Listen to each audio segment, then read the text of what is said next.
Presidência da República, Casa Civil, Subchefia para Assuntos Jurídicos, Lei nº 8.112, de 11 de dezembro de 1990, dispõe sobre o regime jurídico dos servidores públicos civis da União, das autarquias e das fundações públicas federais.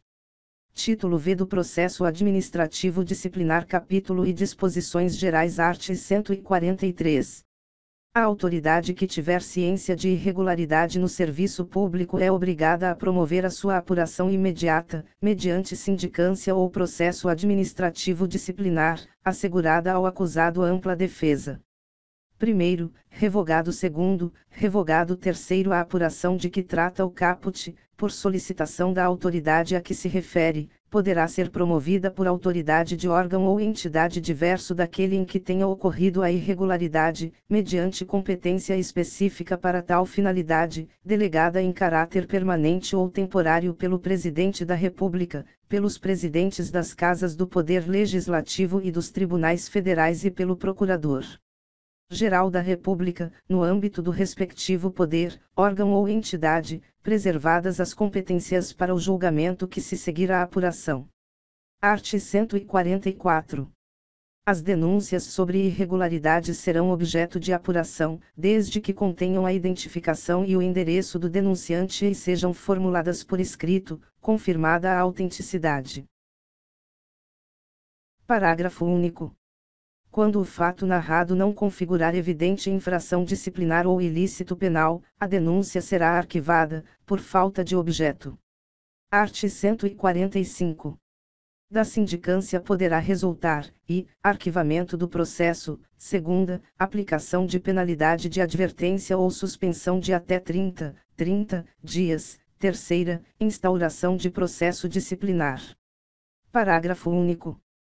O prazo para conclusão da sindicância não excederá 30 dias, podendo ser prorrogado por igual período, a critério da autoridade superior. Art. 146. Sempre que o ilícito praticado pelo servidor ensejar a imposição de penalidade de suspensão por mais de 30 dias, de demissão, cassação de aposentadoria ou disponibilidade, ou destituição de cargo em comissão, será obrigatória a instauração de processo disciplinar. Capítulo 2 do Afastamento Preventivo, art. 147.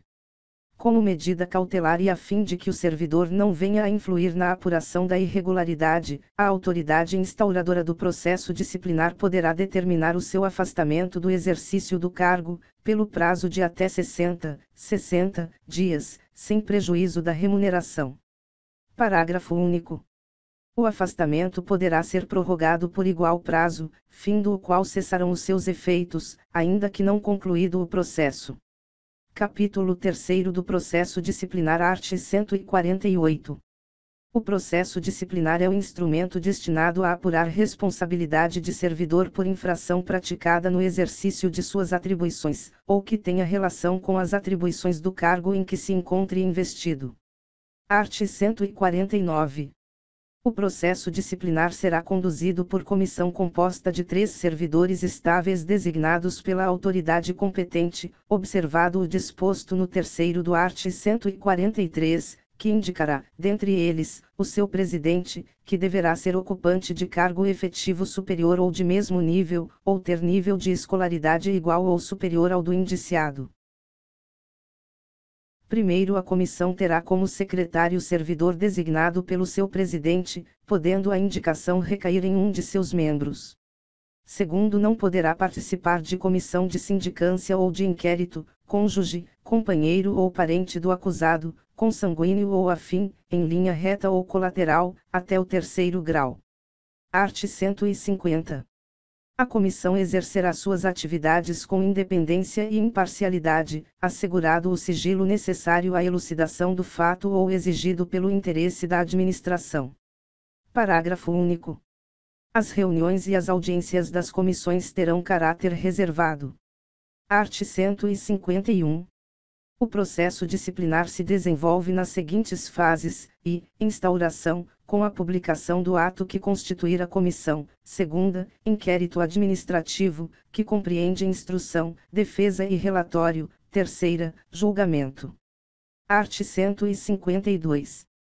O prazo para a conclusão do processo disciplinar não excederá 60 dias, contados da data de publicação do ato que constituir a comissão, admitida a sua prorrogação por igual prazo, quando as circunstâncias o exigirem.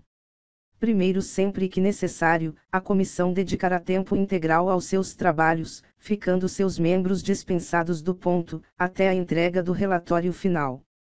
Segundo, as reuniões da comissão serão registradas em atas que deverão detalhar as deliberações adotadas. Seção I do inquérito, art. 153. O inquérito administrativo obedecerá ao princípio do contraditório, assegurada ao acusado ampla defesa, com a utilização dos meios e recursos admitidos em direito. Art. 154. Os autos da sindicância integrarão o processo disciplinar, como peça informativa da instrução. Parágrafo único. Na hipótese de o relatório da sindicância concluir que a infração está capitulada como ilícito penal, a autoridade competente encaminhará cópia dos autos ao Ministério Público, independentemente da imediata instauração do processo disciplinar. Art. 155. Na fase do inquérito, a comissão promoverá a tomada de depoimentos, acariações, investigações e diligências cabíveis, objetivando a coleta de prova, recorrendo, quando necessário, a técnicos e peritos, de modo a permitir a completa elucidação dos fatos. Art. 156. É assegurado ao servidor o direito de acompanhar o processo pessoalmente ou por intermédio de procurador, arrolar e requerir testemunhas, produzir provas e contraprovas e formular quesitos, quando se tratar de prova pericial. Primeiro, o presidente da comissão poderá denegar pedidos considerados impertinentes, meramente protelatórios, ou de nenhum interesse para o esclarecimento dos fatos. Segundo, será indeferido o pedido de prova pericial, quando a comprovação do fato independer de conhecimento especial de perito. Art. 157. As testemunhas serão intimadas a depor mediante mandado expedido pelo presidente da comissão, devendo a segunda via, como ciente do interessado, ser anexado aos autos. Parágrafo único.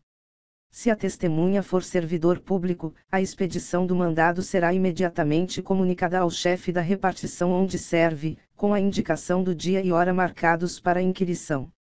Art. 158.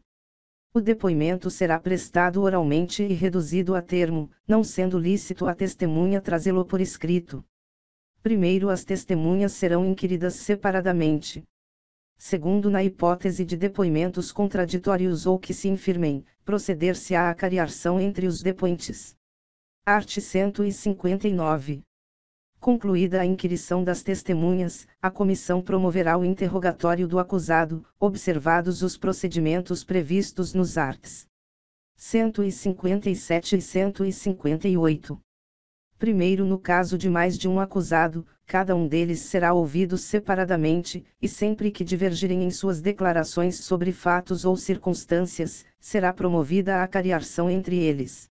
Segundo, o procurador do acusado poderá assistir ao interrogatório, bem como à inquirição das testemunhas, sendo-lhe vedado interferir nas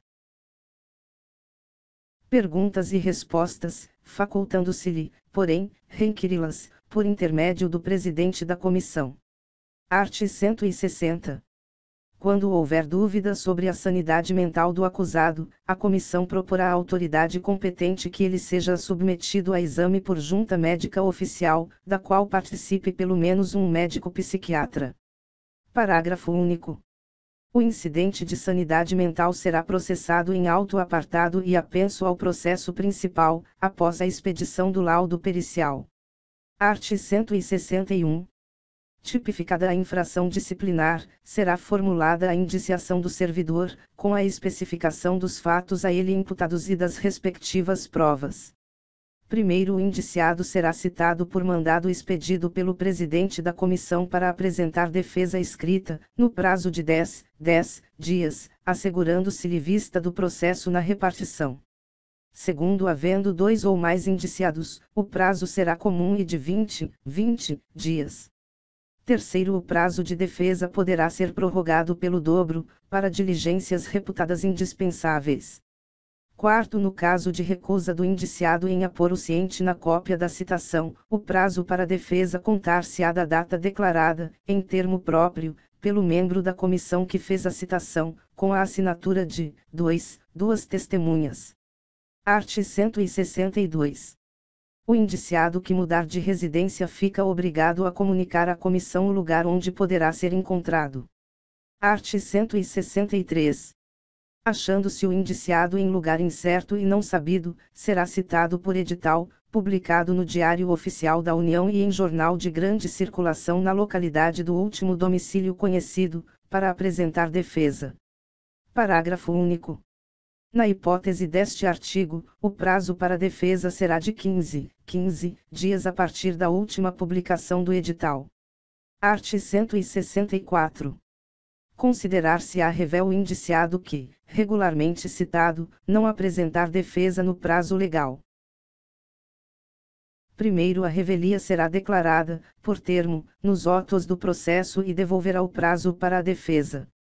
Segundo, para defender o indiciado revel, a autoridade instauradora do processo designará um servidor como defensor dativo, que deverá ser ocupante de cargo efetivo superior ou de mesmo nível, ou ter nível de escolaridade igual ou superior ao do indiciado.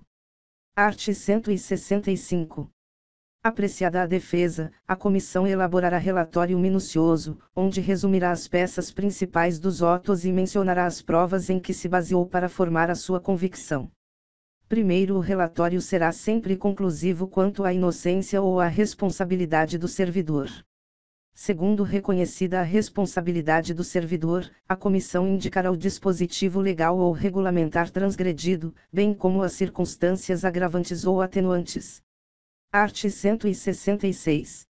O processo disciplinar, com o relatório da comissão, será remetido à autoridade que determinou a sua instauração, para julgamento. Seção 2ª do julgamento. Art. 167. No prazo de 20 dias, contados do recebimento do processo, a autoridade julgadora proferirá a sua decisão.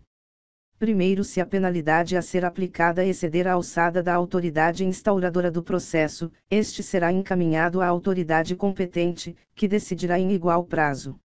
Segundo, havendo mais de um indiciado e diversidade de sanções, o julgamento caberá à autoridade competente para a imposição da pena mais grave. Terceiro, se a penalidade prevista for a demissão ou cassação de aposentadoria ou disponibilidade, o julgamento caberá às autoridades de que trata o inciso I do art. 141.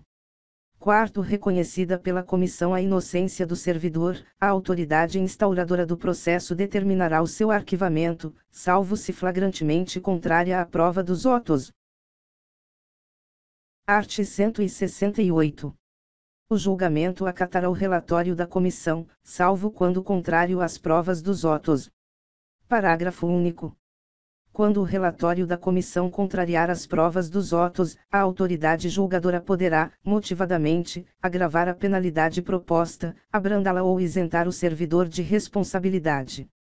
Art. 169.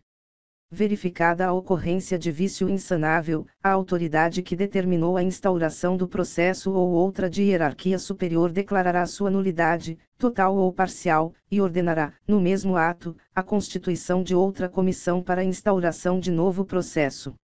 Primeiro, o julgamento fora do prazo legal não implica nulidade do processo. Segundo, a autoridade julgadora que der causa à prescrição de que trata o art. 142, segundo, será responsabilizada na forma do capítulo 4º do título 4º. Art. 170.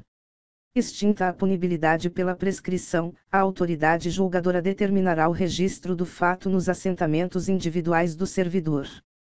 Art. 171. Quando a infração estiver capitulada como crime, o processo disciplinar será remetido ao Ministério Público para a instauração da ação penal, ficando trasladado na repartição. Art. 172.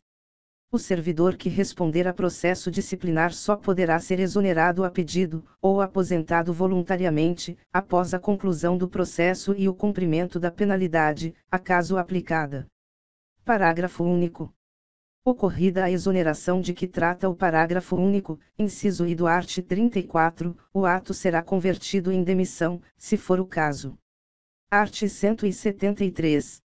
Serão assegurados transporte e diárias, e, ao servidor convocado para prestar depoimento fora da sede de sua repartição, na condição de testemunha, denunciado ou indiciado, segunda, aos membros da comissão e ao secretário, quando obrigados a se deslocarem da sede dos trabalhos para a realização de missão essencial ao esclarecimento dos fatos.